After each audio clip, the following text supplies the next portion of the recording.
आज ब्रह्मा जी ने नारद जी को बहुत कहा कि नारद, मुझे भयंकर चिंता तो है, मुझे बड़ी चिंता है, पर मैं जानता नहीं हूं कि मुझे क्या चिंता है। निश्रयतम न वेदितम योगम, मैंने बड़ा प्रयत्न किया समझने का कि मेरा दुख क्या है, समझूं समझूं, पर मैं दुखी हूं अंदर से, पर मुझे नहीं पता क्या दुख है। कभी कभी ऐसा होता है महाराज, अनेक डॉक्टरों का इलाज करा के भी बीमारी समझ में आती नहीं है। फिर हम क्या सोचते हैं कि कोई ऊपर वाला नीचे वाला घुस गया लगता है, तो फिर हम ऊपर वाले नीचे वाले का भी इलाज करते हैं। कहीं पिट के आते हैं, कहीं थुकवा के आते हैं, कहीं काला धागा, कहीं पीला धागा, कहीं तावीज वावीज करवाते हैं महाराज, तब भी बीमारी ठीक नहीं होती है, तब भी दुखी का दुखी रहता आदमी। तो फिर क्या करे, आखिर में हार के थक के घर में बैठ जाता है और फिर हमारे जैसे व्यक्ति की कथा सुन लेता है, प्रवचन सुन लेता है, तब उसे अपने आप टीवी के सामने निरोग हो जाता है, रोग खत्म हो जाता है। तब उसे सच्चाई समझ में आती है, ना मैं बीमार था, न ऊपर वाला, न भूत, न प्रेत, न चुड़ैल, मेरे ऊपर किसी का भी साया नहीं था, मैं केवल भगवान की नजरों से दूर था, इसलिए दुखी था। चलो भगवान की नजरों में चलें, सुखी हो आवे। नारद जी को यह जात हो गया कि अब तो हरि के चरणों में ही जाना पड़ेगा। पितृ शांति के लिए नारद जी ने संकल्प लिया, पुत्र होने के नाते, कि पुत्र का क्या फर्ज है, पुत्र का क्या दायित्व है। तो नारद जी कथा के माध्यम से दायित्व बता रहे हैं, कर्तव्य बता रहे हैं। यथा तीर्थम सर्वदाम लोकम लोक समापदम। नारद जी अपने पिता की शांति के लिए संपूर्ण लोकों में गए, पर नारद जी को कहीं भी उपाय नहीं मिला। फिर कहां गए? लोकम पृथिव्याम गति। सबसे ज्यादा शांति कहां है? तो कहा धरती लोक पर। दुनिया का कोई भी लोक नहीं है जहां शांति प्राप्त होती हो। एक ही लोक है जहां सबसे ज्यादा शांति है। एक बार आप सब लोग बोलिए, कौन सा लोक है वो? बोलो, धरती माता की जय। और इसीलिए इस लोक को छोड़ने की इच्छा किसी की भी होती नहीं है। नाक में, आंख में, गुदा में, लिंग में, सब जगह नलियां पड़ी हैं डॉक्टर के यहाँ हॉस्पिटल में, फिर भी कोई मरना चाहता नहीं है। कटवा दे कितना भी, पैर कट गए, हाथ कट गए, नाक कट गई, आंतड़े कट गए, पेट कट गए, पर जिंदा रहना चाहते हैं। क्यों? ऐसा लोक नहीं है जगत में कहीं। बैकुंठ भी फीका है धरती लोक के आगे। आप कहेंगे महाराज क्यों? योगी तो बैकुंठ में जाता है, जाता जरूर है, पर आपको बताना चाहता हूं, बैकुंठ में जो रहते हैं ना, वो बार बार धरती पे आने के लिए प्लान करते हैं। अगर बैकुंठ अच्छा होता तो बिहारी को धरती पे आने की कोई जरूरत पड़ती नहीं। बार बार मौका ढूंढते हैं महाराज, और केवल मनुष्य बनकर नहीं, धरती के लालच में मछली कछुआ भी बन जावे भगवान। हाँ, धरती का सुख ही ऐसा है महाराज। क्योंकि सोफा वालों, धरती क्यों पसंद है सबको? क्योंकि यहाँ शराब मिलती है, अंडा मिलता है, मछली और बकरे का मांस मिलता है, ज्यादा ही पापी हो जाए तो गैया का भी मिलता है। इसीलिए क्यों मन लगेगा बैकुंठ में? है? दूध को फाड़ लो, छन्ना में निचोड़ लो, पनीर बनता है। ये बैकुंठ में मिलने वाला नहीं है महाराज। इसीलिए धरती अच्छी लगे महाराज। और सुनो, ये तो खाने पीने की बात है, धरती पे और भी बहुत मजे हैं। धरती पे क्या मिलता है? साली मिलती है। स्वर्ग में ये सब मिलने वाला नहीं है। जीजा जी, जीजा जी, जीजा जी, ओ जीजा जी, जीजा जी फूल के लट्टू हुआ रखा है। ऐसा स्वर्ग में होने वाला नहीं है। नहीं है महाराज। स्वर्ग में क्या मिलता है? भोगस्य फलम कर्मः। जो तुमने पुण्य फल किया है उसका भोग मिलता है। वहां पर और कोई रिश्ता मिलने वाला नहीं है। अकेले रहोगे, कोई परिचय नहीं करेगा तुमसे। अपने पुण्य का फल भोग लो। टेबल पे खाना, टेबल पे सब बिस्तर पे ले लो। और आप जानते हैं महाराज, कितना भी स्वर्ग क्यों ना हो बिस्तर पे, पर फिर भी खिड़की खोल के बाहर देखने का मन तो होता ही होता है। और महाराज छजली पे खड़े होके रोड पे चलते हुए देखो, खिड़की में से कुछ नज़ारे, कुछ छजली के नज़ारे, कुछ छत के नज़ारे, ये सब तो तभी मिलेंगे जब तुम्हारे पास में धरती पे आने का और मनुष्य बनने का पुण्य अधिकार होगा। तो ये अधिकार कैसे पैदा होता है? तो कहा कर्मम कर्तव्यो निष्ठाम, अपने कर्तव्य को निष्ठा पूर्वक कर्म में चेंज कर दो। कर्तव्य को निष्ठा पूर्वक करो। माता पिता से कभी अकुलाओ मत, कभी परेशान मत हो। हाँ, माँ कितनी भी बूढ़ी हो गई, अपाहिज हो गई, परेशान, माँ से दुखी नहीं होना, पिता से दुखी नहीं रहना। इतनी सेवा करनी पड़ रही है, कब मरेंगे ये, ऐसा बोल करके सेवा नष्ट हो जाती है। अरे हमारा बड़ा भाग्य है कि भगवान ने हमारे माता पिता की सेवा का अवसर हमें दिया है, पर हे भगवान वो बीमार ना हो, ये सेवा हम ऐसे ही करें। नारद जी ने ब्रह्मा की खुशी, ब्रह्मा जी की शांति, अपने पिता की शांति के लिए धरती की यात्रा की। गंगा पर गए, पूजा की। यमुना पर वृंदावन में गए, यमराज की पूजा की। नर्मदा की परिक्रमा की। पर ब्रह्मा जी को कहीं से भी नारद की भक्ति का फल प्राप्त नहीं हो रहा है। कभी कभी कई डॉक्टर बदल के भी बीमारी समझ में नहीं आती है। नारद जी का भी ऐसा ही हो रहा है महाराज। जो फल तीर्थ ना देवे, जो फल नदी ना देवे, जो फल पूजा पाठ ना देवे, जो सरता सरोवर ना देवे, वो फल कहाँ मिले?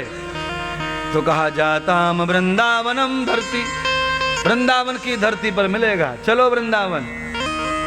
नारद जी को एक संत ने कहा महाराज वृंदावन चलिए, वृंदावन जाओगे तो वहां तुम्हारी कल्पना, तुम्हारी कामना पूरी हो जाएगी। कैसे? क्योंकि वहां पर भक्ति मुक्ति सब रहती है। भक्ति रहती है, हाँ, और भक्ति के यहाँ पानी भरने का, झाड़ू पोछे का काम मुक्ति करती है। जिस मुक्ति को योगी लोग मांगते हैं वो मुक्ति भक्ति के यहाँ दासी बन के रहती है। पर वो दासी तब ही काम करती है जब भक्ति के बेटे जवान हो, ज्ञान और वैराग्य। अगर बेटे बूढ़े हो गए तो दासी बेईमान हो जाती है, फिर मुक्ति किसी के काम आती नहीं है महाराज। और आप समझदार हैं महाराज, घर के नौकर चाकर भी तब ही काम करते हैं जब घर का मालिक पहलवान हो। कठिन काम।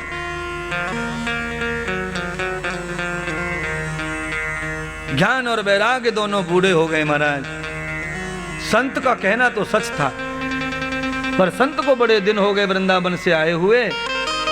संत को यह मालूम नहीं था कि ऐसा भी हो सकता है कि भक्ति जवान की जवान हो और भक्ति के बच्चे बूढ़े हो जाएं। आत्मा कभी बूढ़ी नहीं होती। हाँ, बुद्धि हमेशा बूढ़ी होती रहती है, जवान होती रहती है। बुद्धि का कोई भरोसा नहीं है, कब जवान होगी, कब बूढ़ी होगी, कब सो जाएगी, कब जग जाएगी। इसीलिए आप सब लोगों से अनुरोध है कि अपनी बुद्धि को हमेशा जागृत रखने के लिए, बुद्धि को पवित्र करने के लिए नित्य ज्ञान का पान करवाओ। जो बुद्धि रोज ज्ञान का पान करती है वो कभी भी बूढ़ी नहीं होती, कभी भी सोती नहीं है। कहाँ मिलेगा ज्ञान? श्रीमद् भागवत के पांडाल में मिलेगा ज्ञान। हाँ, कितना 3, सवा 3, 3.5 घंटे का ही काम है महाराज। रोज आइए और ताजा ताजा करके जाइए, बुद्धि को फ्रेश करके जाइए। हाँ, ज्ञानम भवति बुद्धिताम जाताम बुद्धि शुद्धि ही। ज्ञान से बुद्धि शुद्ध हो जाती है। कौन कहता है? चरक ऋषि। चरक ऋषि कहते हैं अध्वीर गात्राणि शुद्ध्यन्ति मनः सत्येन शुद्ध्यति विद्या तपोभ्याम भूत आत्मा बुद्धिर ज्ञानेन शुद्ध्यति। हाँ, गंगा जल से शरीर शुद्ध होता है, तप जप से आत्मा शुद्ध होती है, और सत्य से मन शुद्ध होता है, और ज्ञान से बुद्धि शुद्ध हो जाती है। 4 चीज शुद्धि की बताई ऋषि ने। गंगा नहाने से शरीर शुद्ध हो जाएगा, सत्य बोलने से मन शुद्ध हो जाएगा, संयम सहन करने से आत्मा शुद्ध हो जाती है, और ज्ञान ग्रहण करने से बुद्धि शुद्ध हो जाती है। इसीलिए नित्य सत्संग चाहिए। और वो सत्संग का माध्यम क्या है? आज तो माध्यम भागवत ही है महाराज। और ज्ञान के बहुत मार्ग हैं पर वो कठिन हैं। भागवत का जो मार्ग है वो सरल मार्ग है। इसे कोई अनपढ़ से अनपढ़ भी इस ज्ञान को ग्रहण कर सकता है और इससे प्रयोग में लाकर अपने जीवन का कल्याण कर सकता है। आज नारद जी श्री धाम वृंदावन की ओर जा रहे हैं महाराज। वृंदावन में नारद जी प्रवेश करते हैं। तब नारद जी ने वृंदावन में प्रवेश करके क्या देखा? मेघम भक्ति प्रवाह दुखम। जिस भक्ति की शरण नारद जी को संतों ने भेजा, आज वो भक्ति स्वयं दुखी है और जवान जवान से दो बच्चों को लेकर के अपनी जंघाओं पर लिटा करके रो रही है। नारद जी ने कहा, देवी क्यों रो रही हो, क्या हो गया है? तो भक्ति ने नारद जी को पहचान लिया। भक्ति जानती है ये संत हैं और आप भी जान लो। नारद जी ने देखा कि देवी रो रही है, क्या हुआ? पहचान लिया, कोई संत है, कोई दयालु है। क्योंकि संत का हृदय ऐसा है कपास की तरह, रुई की तरह, उंगली लगाओ रुई दब जाती है, इतना नाजुक हृदय संत का है। संत हृदय नवनीत समाना है। कपास अपने आप जब फूटती है, नया कपास अपने आप जब फूटता है, कैसा रहता है? ऐसा संत का हृदय रहता है। संत किसी भी स्थिति में अपना सर्वस्व न्यौछावर कर देगा पर दुखी को दुखी नहीं रहने देगा। सर्वम दुखो विशारदम। खाना पीना सोना जगना संत का सब समाप्त हो जाता है जब कोई दुखी देखता है। हाँ, सेवा ही सेवा करता है, सोता नहीं खाता नहीं, सेवा करता रहता निरंतर। नारद जी ने वही निश्चय किया। क्या हो गया देवी, ये तो बताओ, और ये बताओ कि तुम कौन हो? तो रोते रोते भक्ति कह रही है, मेरा नाम भक्ति है। यहां कहां से आई हो? तो कर्नाटकौ गति भूत्वाम यस्यम प्रदेश भूयः। मेरे जन्म का प्रदेश कर्नाटक है। भूयम किशोर अवस्था, और मेरी कुछ अवस्था किशोर अवस्था मैंने महाराष्ट्र की धरती पर प्रचार किया, और फिर व्याधि जरा न सोष्टम च। सौराष्ट्र में जहां सूर्य अस्त होता है वहां मेरी सारी जवानी चली गई, बुढ़ापा जरा आ गई मेरे पर। जब मैंने बुढ़ापे को देखा तो बुढ़ापे से डर के मारे मैं वृंदावन आ गई। वृंदावन में आके मैं तो जवान हो गई पर मेरे बच्चे बूढ़े हो गए। आपको भी कहना चाहता हूं, वृंदावन में कोई बूढ़ा नहीं रहता, बूढ़े भी जवान रहते हैं महाराज। बिल्कुल 80-80 साल के लोग परिक्रमा देते हैं वृंदावन की महाराज, और दुनिया भर की दवाएं खाते थे घर पे। और श्रीधाम वृंदावन में ठाकुर जी की राधा रानी महारानी इतनी जमुना जी प्रकट हो गई हैं कि परिक्रमा कर लेते हैं रोजाना, दर्शन यमुना जी का दर्शन कर लेते हैं। आपको भी वही चाहते हैं, वही करना है। सदगुरु भगवान श्री सूत जी ने सौनक आदि 88,000 ऋषियों को दर्शन कराया कथा का। कहा नारद जी ने संकल्प ले लिया कि हे देवी भक्ति, वैसे तो मैं तुम्हारी शरण आया था अपने पिता की मुक्ति के लिए। द्वेताम दर्शनम प्रियाम पित्रो गति भूयः अहम पुत्रो धर्मनिष्ठम यस्यम यशो न कीर्तिनाम। अगर पुत्र होकर मैंने पिता के सेवा करते हुए उनके दुख को दूर न किया तो मेरी कीर्ति नष्ट हो जाएगी और मेरा अपयश हो जाएगा संसार में। इसलिए हे भक्ति माता, मैं तुम्हारी शरण आया था पर तुम दुखी हो, इसीलिए पहले मैं तुम्हें सुखी करूंगा। क्योंकि मेरे अकेले का नहीं, पूरे ब्रह्मांड में न जाने कितने पुत्रों के ऊपर माता पिता का ऋण है, और वो ऋण तब ही चुकेगा जब औलाद भगत बन जाएगी, भक्ति के शरण जाएगी। जब तक औलाद भगत नहीं बनेगी, भक्ति की शरण नहीं जाएगी, माता पिता का उद्धार होने वाला नहीं है। हाँ? आप कहेंगे कि औलाद की भक्ति करने से, पुत्र की भक्ति करने से पिता कैसे तरेगा? तो भागवत में बहुत सारी कथा हैं जिसमें पुत्र ने भक्ति की है और पिता का कल्याण हुआ है। हाँ? आगे कथाएं आएंगी तो आपको सुनाई भी जाएंगी। द्वेताम दर्शनम पुत्रम, दो प्रकार के पुत्र होते हैं संसार में कम से कम। एक ऐसा पुत्र होता है जो पितरों की संपत्ति के लिए जीता मरता है, और एक ऐसा पुत्र होता है जो पितरों को संपत्ति का मालिक बना देता है।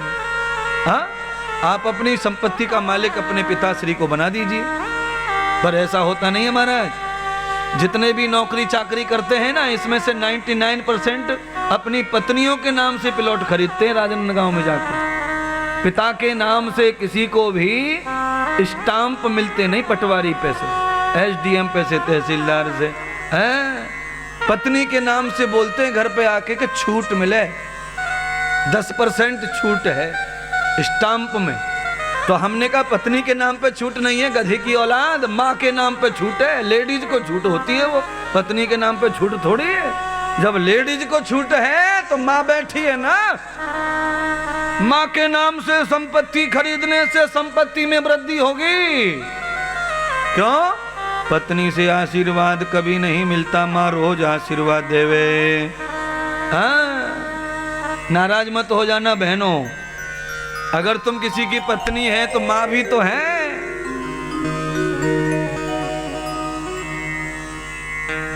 भक्ति माता आज नारद जी से कहती है कि मेरे पुत्रों को जीवित कर दो, मेरे पुत्रों को चेतन कर दो। मेरे पुत्र क्या हो गए? जरा व्याधि तरम दुखम। मेरे पुत्रों को जरा व्याधि ने घेर लिया है, प्रमाद आलस्य ने घेर लिया है। इसलिए हे नारद जी, ज्ञान और वैराग्य को जगाने का काम केवल संत कर सकते हैं और कोई करने वाला नहीं है। इसलिए हे नारद जी, कृपा कर दो मेरे पुत्रों पर, मेरे पुत्रों को नींद से जगा दो।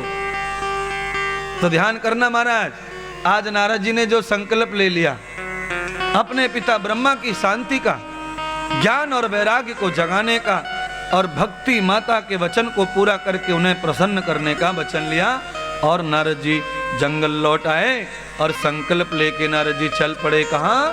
केदारनाथ बद्रीनाथ की ओर। बोलिए बद्री धाम की जय, केदारनाथ धाम की जय, अमरनाथ धाम की जय, बर्फानी महादेव की जय।